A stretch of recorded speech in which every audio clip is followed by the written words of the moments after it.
చెప్తున్నారు? అసలు భారత ప్రభుత్వానికి సీఎం అమెరికా పర్యటన రద్దుకి అసలు ఏం సంబంధం అని మీ నాయకులు అడుగుతా ఉన్నారు. ఏం జరుగుతుంది అమెరికా పర్యటన రద్దు వెనక? ముందుగా మీకు ప్రేక్షకులకి ప్యానెల్లో ఉన్న మిత్రులందరికీ నమస్తే అండి. అయితే సీఎం పర్యటనకి అసలు సెంట్రల్ గవర్నమెంట్ కి ఏం సంబంధం అనే ప్రశ్నకైతే ఖచ్చితంగా సంబంధం ఉంటుందని చెప్పాలి.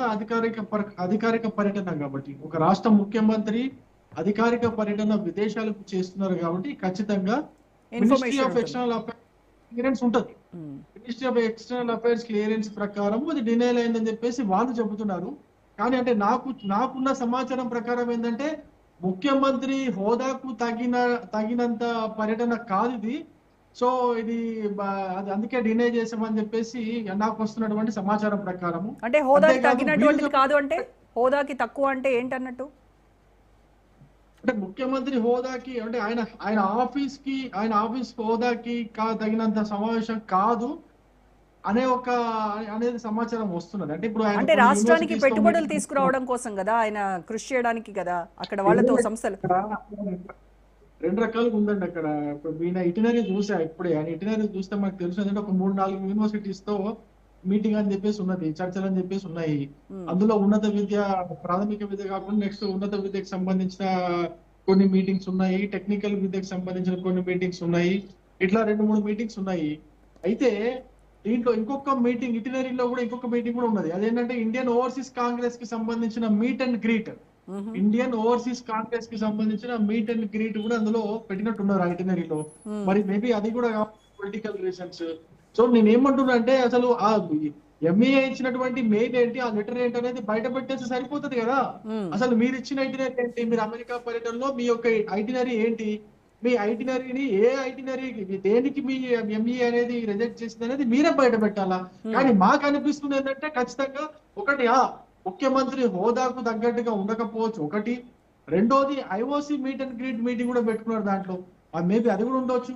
ఐఓసి అంటే ఇండియన్ ఓవర్సీస్ కాంగ్రెస్ సంబంధించిన మీట్ అండ్ గ్రీట్ ఉంది, అది కూడా ఉండొచ్చు.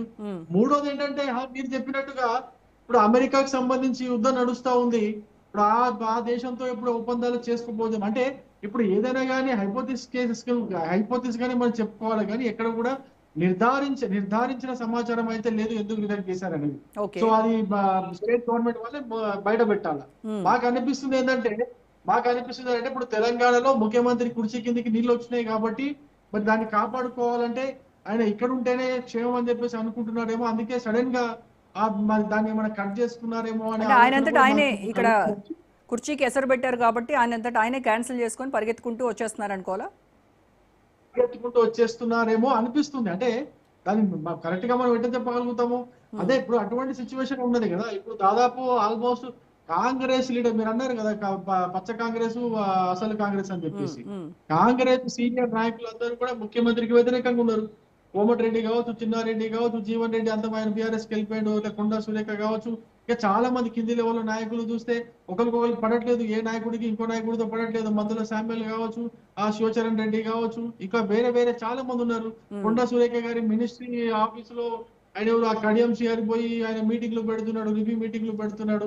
సో ఇన్ని అంశాలు నడుస్తూ ఉన్నాయి కాబట్టి ఇప్పుడు పరిస్థితి నాకు తెలిసి ఆయన చేజారి పోయిందేమో అనిపించినట్టుంది, చేజారి పోతుందేమో, నా కుర్చీ కూడా చేజారి పోతుందేమో అన్నట్టు అనిపిస్తున్నట్టుంది. వెంటనే ఆయన టూర్ ని కట్ షార్ట్ చేసుకుని వస్తున్నాడేమో అనిపిస్తుంది అంతే. ఇంతకు మించి వేరే కారణాలు అయితే నాకేం కనిపించట్లేదు. ఒకవేళ ఇంతకు మించి వేరే కారణాలు ఏమైనా ఉంటే వాళ్ళే బయట పెట్టాలి. మరి మినిస్ట్రీ ఆఫ్ ఎక్స్టర్నల్ అఫైర్స్ ఏ కారణం పెట్టింది అనేది వాళ్ళు చెప్పాలి. ఇంకా వేరే ఆరోపణలు కూడా వస్తున్నాయి. కొన్ని యూనివర్సిటీస్ ఏదైతే ఆయన విజిట్ చేస్తున్నాడో ఆ యూనివర్సిటీస్ కొన్ని మన దేశానికి వ్యతిరేకంగా వాళ్ళ వెబ్సైట్ లో సమాచారం ఉందని, మన దేశంలో డెమోక్రసీ లేదని, మన దేశంలో మీడియా స్వతంత్రం లేదని చెప్పేసి రకరకాల విశ్లేషణలు వాళ్ళ యూనివర్సిటీకి సంబంధించిన వెబ్సైట్లలో మనం చూసాం.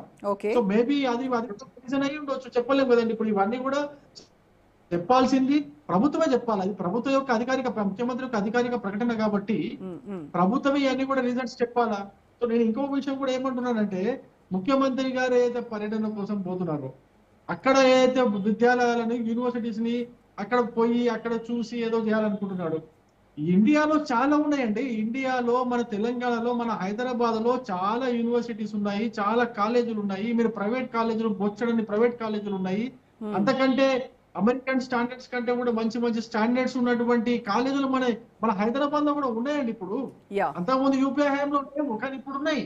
ఇప్పుడు పోయి ఆ కాలేజెస్ ని విజిట్ చేయొచ్చు.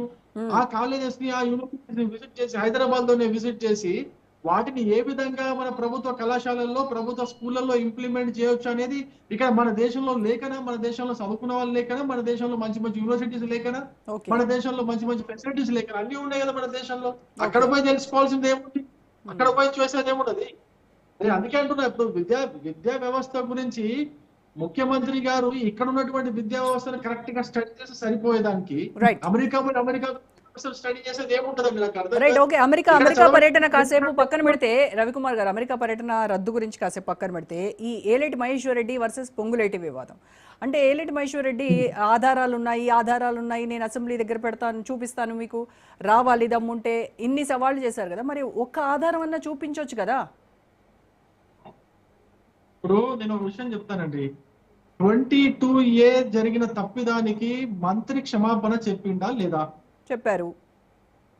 క్షమాపణ చెప్పిండు కదా. క్షమాపణ చెప్పిండంటే తప్పు జరిగినట్టే కదా. తప్పు జరిగిందని తప్పు జరిగిందనే కదా ఒప్పుకున్నారు వాళ్ళు. అధికారుల తప్పిదం ఉంది దీనిలో.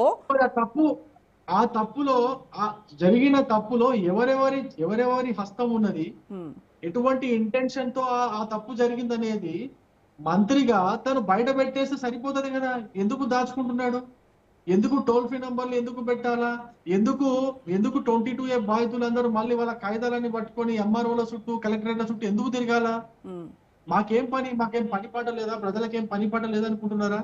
అన్ని వదిలేసి కాగితాలు పట్టుకొని ఎంఆర్ఓల చుట్టూ, కలెక్టరేట్ల చుట్టూ, మీ చుట్టూ తిరుగుకుంటూ కూర్చోవాలనా? మరి అలాగే నీట్ ఎగ్జామ్ ఆ పేపర్ లీకేజ్ విషయంలో కూడా మీరు వెంటనే ధర్మేంద్ర ప్రధాన్ తో రాజీనామా చేయిస్తే పోయేది కదా. ఆయన తప్పు జరిగింది అని చెప్పి ఆయన కూడా క్షమాపణ చెప్పాడు కదా. నేనేమంటున్నా, ఒకవేళ తప్పు జరగకపోయి ఉండింటే, 22A గురించి మాట్లాడు, తప్పు జరగలేదని ఉండింటే యథాస్థితిని పెట్టొచ్చు కదండి. అంతకుముందు ఏ విధంగా అయితే ఉండిందో 22Aలో అదే పెట్టండి. యథాతథంగా పెట్టేసి అయిపోతుంది కదా, కలాసి కదా. సో వెంటనే రివర్స్ చేసే మీరు ఇప్పుడు దానికి నీటితో పోలుస్తున్నారు, నీటితో పోలుస్తున్నారు కదా. నీటిలో జరిగినటువంటి మంత్రి క్షమాపణ చెప్పారు కదా, తప్పు జరిగింది కదా, ఆయన బాధ్యత వహించాలి కదా అని అంటున్నారు కదా. సో దానికి నేను మరి ప్రతిపక్షాలంతా ఏకమయ్యి జెన్జీ అంతా ఉద్యమాలు చేస్తే కానీ ధర్మేంద్ర ప్రధాన్ రాజీనామా జరగలేదు.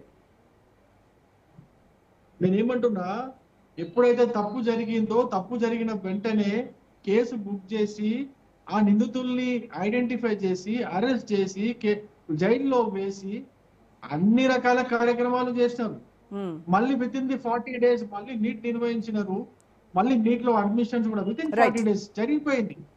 ఈ విధంగా ఈ రాష్ట్ర ప్రభుత్వం ఎందుకు చేయలేకపోతుంది అంటున్నా. 22A ఇప్పటి వరకు 3 సంవత్సరాలు అవుతుంది మీ ప్రభుత్వంలోకి వచ్చి. దాదాపు 3 సంవత్సరాల నుంచి మీరు ఎందుకు ఆ ధరణిని భూభారతి చేస్తారని ఎందుకు చేయలేకపోయినారు? ఆ భూభారతిలో జరుగుతున్నటువంటి తప్పుల్ని ఎందుకు సెట్ చేయలేకపోతున్నారు?